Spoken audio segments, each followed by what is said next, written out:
بسم اللہ الرحمن الرحیم۔ السلام علیکم ورحمۃ اللہ وبرکاتہ۔ ایک لوہار کی ساری زندگی شیطانی کاموں میں اور گناہوں میں گزری۔ پورا گاؤں لوہار کی حرکتوں کی وجہ سے تنگ تھا۔ ایک دفعہ وہ اپنی دکان پر کام کر رہا تھا تو ایک بزرگ دوسرے بزرگ سے کہہ رہا تھا، اس لوہار کا کیا کریں؟ پورے گاؤں کی خواتین اس شیطان کی وجہ سے گھر سے باہر ہی نہیں نکلتی۔ دوسرے بزرگ نے کہا، جب اس لوہار کی اپنی بیٹی پیدا ہوگی اور کوئی اس کی بیٹی کو بری نظر سے دیکھے گا، تب اس کو احساس ہوگا کہ عورت کی عزت کیا ہوتی ہے۔ دونوں بزرگوں کو پتہ نہیں تھا کہ لوہار یہ سب باتیں سن رہا ہے۔ بزرگ کی باتیں لوہار کے دل پر گہرا اثر کر گئیں۔ اس وقت اسے احساس ہوا، میں یہ کس کام میں پڑ گیا تھا۔ اس نے اسی وقت اپنی دکان بند کی اور ندامت کے آنسو بہاتے ہوئے مسجد کی طرف دوڑا۔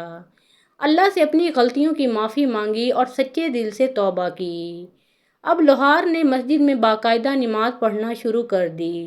مسجد میں موجود نمازی اس کو غور سے دیکھتے اور مسجد کا امام بھی لوہار کو عجیب نظروں سے دیکھتا۔ وہ جانتا تھا کہ لوہار کی حرکتیں کیسی تھیں۔ سب کو اس بات کی حیرانگی تھی کہ جو لوہار ایک وقت میں شیطان تھا، جس کے ڈر سے محلے کی عورتیں اپنے گھر سے باہر ہی نہیں نکلتی تھیں، وہ اتنا نیک کیسے بن گیا اور کوئی بھی نماز نہیں چھوڑتا۔ جب سے لوہار نے سچے دل سے توبہ کی تو اس کا کاروبار کم ہونے لگا، لیکن اس نے ہمت نہیں ہاری۔ اس نے مزید محنت کرنا شروع کی۔ گاؤں کی عورتیں جب اپنے گھر سے باہر نکلتی تھیں تو وہ بھی دیکھ کر حیران ہوتیں کہ لوہار اب پہلے جیسا نہیں رہا۔ وہ اب کسی کو بھی نظر اٹھا کر نہیں دیکھتا تھا۔ لوہار کے گاہک آنا بند ہو گئے۔ اس نے اپنی دکان بند کر دی اور مزدوری کرنے لگا۔ دن بھر کی مزدوری کے بعد اسے بہت تھوڑا سا معاوضہ ملتا، لیکن کم معاوضہ ملنے کے باوجود وہ اللہ تعالیٰ کا شکر ادا کرتا اور گھر چلا جاتا۔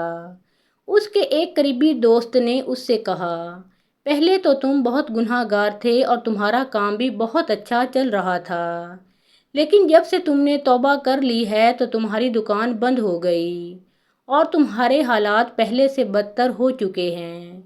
کیا تمہیں اس بات کا یقین ہے کہ تمہاری توبہ قبول ہوئی ہے یا نہیں؟ لوہار نے جب اپنے دوست کی باتیں سنی تو وہ خاموش رہا اور کچھ بھی نہیں کہا۔ اگلے دن لوہار صبح کی نماز ادا کر کے مزدوری کی تلاش میں نکلا، مگر اسے کہیں بھی مزدوری نہیں ملی۔ دوسرے دن پھر تلاش میں نکلا تو دوسرے دن بھی یہی حال رہا۔ اسی طرح کئی دن گزر گئے اور اسے کہیں بھی مزدوری نہیں ملی۔ نوبت یہاں تک پہنچ گئی کہ فاقے کرنے پڑ گئے۔ کئی دنوں تک ایسا ہوتا رہا کہ پورے دن میں صرف ایک وقت کھانا کھاتا اور کئی راتیں وہ بغیر کھائے پیے ہی سو جاتا۔ ایک دن لوہار پریشانی کی حالت میں زمین پر بیٹھا تھا کہ مسجد کا امام لوہار کے سامنے سے گزرا۔ مولوی نے لوہار کو غور سے دیکھا۔ مولوی کو معلوم ہو چکا تھا کہ لوہار فاقوں میں ہے۔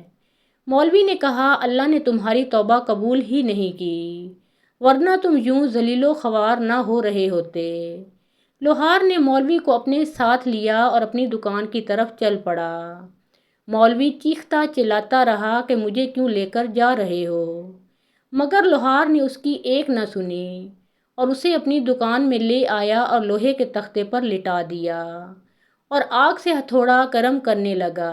مولوی گڑ گڑانے لگا اور کہنے لگا، چھوڑ دو۔ لوہار نے کہا، بے فکر ہو جاؤ، میں تجھے کچھ نہیں کہوں گا، میں تجھے یہاں کچھ دکھانے کے لیے لے کر آیا ہوں۔ میری دکان پر گاہک بے ڈھنگا لوہا لے کر آتے، کوئی کہتا کہ مجھے تلوار بنا کر دو تو کوئی کہتا کہ مجھے خنجر بنا کر دو۔ میں لوہا آگ پر گرم کرتا اور بے ڈھنگے لوہے کو ان کی مطلوبہ شکل میں لانے کے لیے ہتھوڑے سے ضربیں لگاتا۔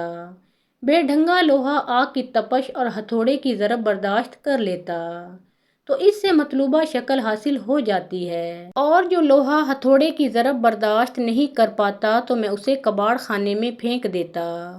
اللہ کی راہ میں تکلیف منظور ہے، یہ میری آزمائش ہے کہ تھوڑا کھاؤں اور فاقوں کی تپش سہہ لوں۔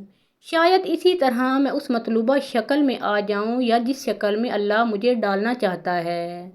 بس میری یہی دعا ہے کہ مجھے بیکار سمجھ کر اللہ مجھے کباڑ میں نہ پھینک دیں۔ یہ کہہ کر لوہار کی آنکھوں میں آنسو جاری ہو گئے اور مولوی بھی لوہار کی باتیں سن کر رونے لگا۔ مولوی نے لوہار سے معافی مانگی کہ میں تمہیں غلط سمجھتا رہا۔ اللہ کی راہ میں آنے والی مشکلات دراصل ہمیں آخرت کی سختی سے بچانے کے لیے ہی ہوتی ہیں۔ اللہ پاک سے دعا ہے کہ وہ ہمیں برے اعمال سے بچنے اور زیادہ سے زیادہ نیک اعمال کرنے کی توفیق عطا فرمائے۔ آمین یا رب العالمین۔ محترم ناظرین، پیارے آقا محمد مصطفیٰ صلی اللہ علیہ وآلہ وسلم کا پیارا نام ایک بار کامنٹ سیکشن میں ضرور لکھیے۔